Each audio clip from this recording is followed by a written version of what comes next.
Hello, I made a breakfast soup this morning, but it didn't turn out as well as I'd hoped. It's rather thin and lacking in flavor. Could we try making it a bit thicker next time? However, we should be mindful of the salt content since my doctor has advised me to limit my intake. But honestly, I do enjoy bold tastes.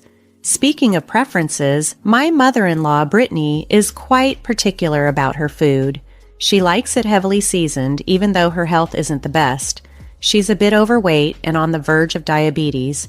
Her doctor has warned her about her diet, but she doesn't seem concerned and often adds extra seasoning to the dishes I prepare. It's surprising how much salt and pepper she sprinkles on, regardless of the health-conscious spices I use. It never seems to satisfy her, and I'm genuinely worried about her health if she continues this way. It's challenging dealing with Brittany. She tends to be critical and difficult. My name is Diana. I'm 31 years old, and besides working, I manage our home. I've been married for 4 years, and we don't have children. The issue is that I'm unable to have children, and Brittany never lets me forget it. She often tells me that as a woman, my inability to bear children makes me less valuable, and that I should be grateful just for being allowed in the house. We've tried many times, and I've been through numerous treatments, but nothing has worked. It's both physically and emotionally draining, so I've decided to stop the treatments. They're costly, and continuing without any guarantee of success is difficult.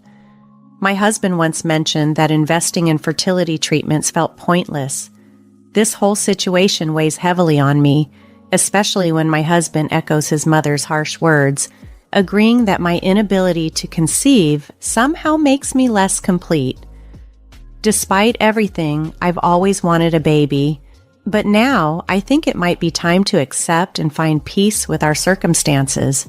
Despite my husband urging me to conceive quickly, the pressure only added to my stress. I couldn't just get pregnant because it was expected of me, and after ceasing the fertility treatments, I contemplated finding joy just with my husband. However, my mother-in-law kept her hopes for a grandchild alive, often nudging me about it. She even went as far as buying diapers and flaunting them in front of me, proclaiming, "Look, I got diapers. You'll need them one day."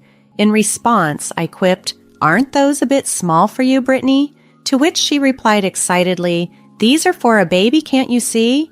I retorted sarcastically, "Well, I wouldn't know. I'm the broken woman who can't have kids." That comment upset her, and she stormed off to her room. I was relieved when she left, already exhausted from work and not in the mood to handle her harsh remarks. It seems her favorite pastime is making my life difficult. We moved in with my in-laws after my father-in-law passed away a year ago. It was a hard time for her, and around then, her doctor had also warned her about her risk of diabetes. We moved in to support her, but despite her condition, she's okay as long as she adheres to her medications and maintains a proper diet. Yet, she often neglects her meds and eats whatever she likes, risking her health further. Honestly, I dread the thought of being responsible for her care. I'm still in my 20s, working full-time, and it's already a lot handling everything. The following day, which was my day off, I was busy with household chores. Usually, my mother-in-law spends her time lounging on the sofa with snacks, but unexpectedly, she got up and wandered into my room. I didn't want her in there.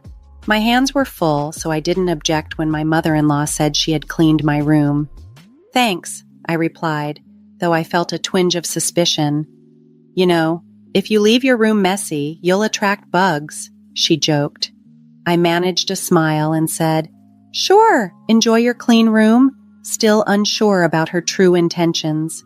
It seemed she took my response as gratitude, which only made her actions seem more dubious. I couldn't shake the feeling she was scheming something. That evening, I decided to sleep in my husband's room. He had been away on business since the previous day and wouldn't be back soon. Even if he found out, I knew he wouldn't mind. We usually slept in separate rooms because of my nursing job, which has regular hours and occasional night shifts. Our relationship had also grown a bit distant, but mainly, I didn't want to disturb him with my coming and going at odd hours. After ensuring my mother-in-law had retired to her room, I slipped into my husband's room, thinking, she's in her room, now I can finally get some rest. I ended up spending 3 nights there. My mother-in-law, however, started to grow suspicious of my upbeat demeanor.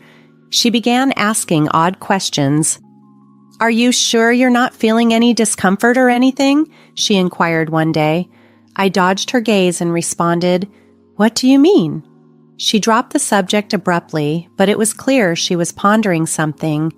Later that day, as she ate her meal alone, I prepared to relax at home before my night shift. Relaxing, however, isn't much of an option with my mother-in-law around. She seldom assists with any household chores and prefers to direct me on what to do, making it hard to truly unwind. While my mother-in-law lounged on the couch, munching on snacks and absorbed in her manga aimed at women, I couldn't help but suspect she was plotting her next move to rile me up. I glanced at the comic's cover. It was titled, Epic Mother and Daughter-in-Law Swamp Battle. I rolled my eyes at her dramatic choice of reading material. My husband finally returned from his business trip, arriving home late at around 9 p.m., looking utterly exhausted. "I'm going to take a bath," he declared. "Sure, I'll heat it for you. Have a beer while you wait," I suggested. He was about to agree, but then I added, "Actually, it's not safe to drink alcohol before a bath." He sighed and opted for a non-alcoholic beer instead, following my caution about the risks of mixing alcohol with hot water. I thought it was common sense, especially since even saunas have signs warning against entering while intoxicated, but it seems common sense isn't so common in my household. After his bath, my husband started singing loudly. We live in a single-family home, but with it being late, I worried about the neighbors. "Hey, you're too loud," I called out.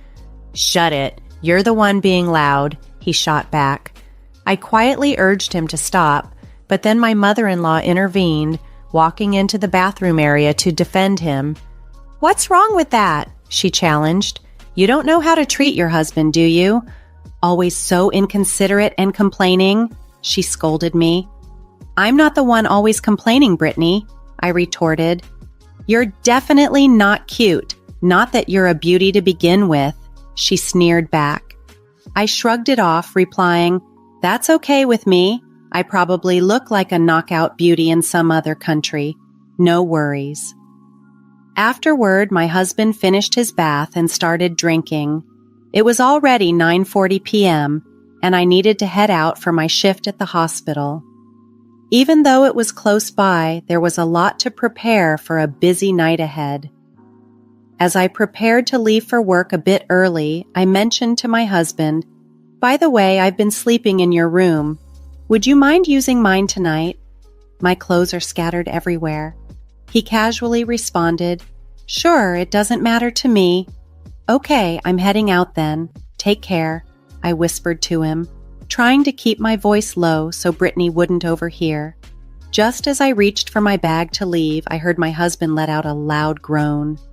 I turned around to see him curled up on the floor, clutching his leg and groaning in pain. His face contorted with agony, and Brittany's face went pale as she started to panic. "What's happening? Speak!" she demanded, but he was too pained to respond. I felt a rush of adrenaline, knowing I needed to act fast, but then I noticed something odd. The floor was unusually slippery. Even in my socks, I felt like I could easily slip. "What on earth is this?" I exclaimed, looking at both my husband and Brittany. "Brittany, what did you do?" "I didn't do anything. It's not my fault," Brittany protested quickly. Realizing that blaming anyone at that moment wouldn't help, I immediately called for an ambulance. My husband was taken straight to the hospital where I work, and suddenly, work became the last thing on my mind. At the hospital, he continued to clutch his leg, sweating and writhing in pain. "It hurts so bad. Hang in there, please," I pleaded, watching him suffer. Thankfully, a doctor quickly examined him and managed to relieve some of our fears.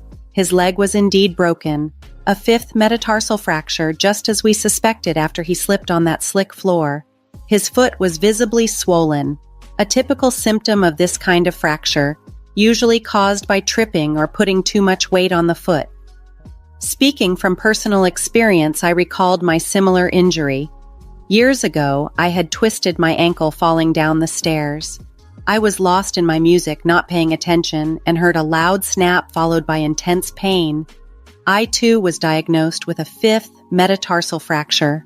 It was quite an embarrassing memory, but it came flooding back as I saw my husband in a similar kind of distress. I ended up lying to my close friends about my husband's injury because he didn't need to stay at the hospital after his fracture was confirmed. He could come home. On that day, I was scheduled for a night shift, but my nursing supervisor insisted I take the night off. The injury wasn't life-threatening, but she seemed genuinely concerned for us. Later, while resting, my husband remarked, "I survived, but now I've got a fever." I replied, "Well, you did break your leg, so a fever isn't too surprising, but I'm wondering why the floor was so slippery. Maybe we should ask Brittany about that." Curious and a bit wary, I approached Brittany. "Hey, what did you do to the floor in the room?" Her response startled me. "Well, the floor was slippery because I slipped and fell. I could have seriously hurt myself," my husband interjected. Brittany then shockingly admitted, "That room is meant for my daughter-in-law, so I greased the floor. I was hoping she would slip, so I put a lot of grease on the floor. I never expected you to go in there and slip." I was flabbergasted. "Unbelievable!" I exclaimed. It turns out my mother-in-law had intentionally greased the floor, hoping I would fall.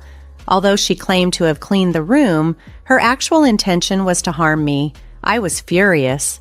If I had entered that room, I could have been seriously injured. Breaking a leg would be the least of my worries. Hitting my head could have been fatal. My mother-in-law's actions were practically criminal. "You're despicable. You're not even family to me anymore. I got seriously hurt because of you. I'm going to the police," I declared. In a desperate attempt to deflect blame, Brittany retorted, "Wait a minute, I didn't directly cause any harm, did I? Your wife is the one to blame. She told you to enter her room, didn't she? So this is all her fault." "Shut up, that's not the point. You're getting arrested," my husband said as he furiously dialed the police. In a frantic attempt to prevent him from calling, my mother-in-law tried to snatch the phone away. Despite the chaos unfolding around him and a broken leg, my husband clung to his phone, speaking urgently with the police. I found myself wishing I were anywhere but here, perhaps at work or even in a hospital, instead of entangled in this distressing situation. I knew it wouldn't be long before our neighbors heard about the ordeal, particularly since I was nearly injured as well. I considered involving the police myself. It was uncertain, but she might face charges of attempted assault. Yet, as I voiced this idea, Brittany protested, "Wait, now I don't want to involve the police." "Really? You knew what could happen when you chose this path. Did you think you could erase me from existence?" I retorted sharply. "I did hope it would be simpler if he just vanished," Brittany admitted, shockingly indifferent. "Wow, that's appalling. You're downright criminal in your thinking. Personally, I wish they'd lock you away forever," sneered N. "That's it. Let's get a divorce," I declared resolutely. "What? I can't continue living this way. If I stay, it might put my life at risk someday. Your moral compass is so skewed, I can't bear it any longer," I explained. "Wait, please, let's not end our marriage over this," my husband implored. "After you've demeaned and insulted me, do you even understand how much that hurt?" I replied. "I don't need you. I'm quite capable on my own," I asserted confidently. "No, I need you. I was counting on your income. I even went ahead and signed a contract for the Honda Century I've always wanted from Japan," my husband protested. "I don't care about that anymore," I said with resolve. I cleaned the grimy floor and quickly gathered my belongings. Stuffing essentials into my carry-on, I removed my wedding ring, set it on the table, and began searching through a shelf full of dishes for the divorce papers. "Ah, found them. The divorce papers you wrote up before. Remember? You said if I couldn't have a child within 3 years, we'd divorce." "Well, thanks. I can't have children now," I concluded, sealing my decision as I prepared to leave the turmoil behind. Holding the divorce papers firmly in my hand, I declared, "So, let's divorce." I added, feeling a mix of relief and resolve. "You must feel relieved now." "What about the loan for my Century?" my husband asked, referring to his cherished car. "Who cares?" I replied dismissively. I left the house and headed straight to the hospital. The compassionate charge nurse didn't need to ask many questions. She seemed to understand that I had my reasons. Being a nurse, I knew I could support myself without relying on a husband. I wondered why I had tolerated poor treatment and mean comments from my in-laws for so long. The entire situation seemed absurd, so I decided to focus solely on my job and put the past behind me. The next morning, I officially filed for divorce and he became my ex-husband. Given the emotional turmoil he caused, I consulted a lawyer about seeking compensation. In the end, my ex-husband was ordered to pay me, and I couldn't help but think, serves you right. Since the police got involved, the neighbors started avoiding my mother-in-law. She had openly discussed why my ex-husband had broken his bone, casting her in a negative light. Everyone now saw her as a terrible parent. Eventually, my ex-husband distanced himself from her and seemingly kicked her out. Though there was a survivor's benefit program, it didn't pay much. She lamented that living alone was impossible.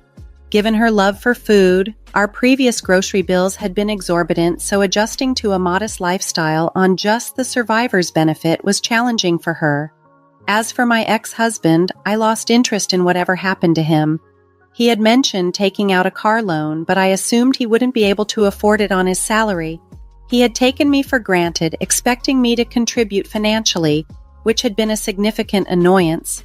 Despite not being particularly affluent, he was the type to make impulsive purchases like a new car. Later, I started dating a doctor from the hospital. 3 years after that, we got married and were blessed with a child, which felt like a miracle after everything I had been through. From now on, I'm committed to doing my best for my family, cherishing each moment and the new beginnings we've created together.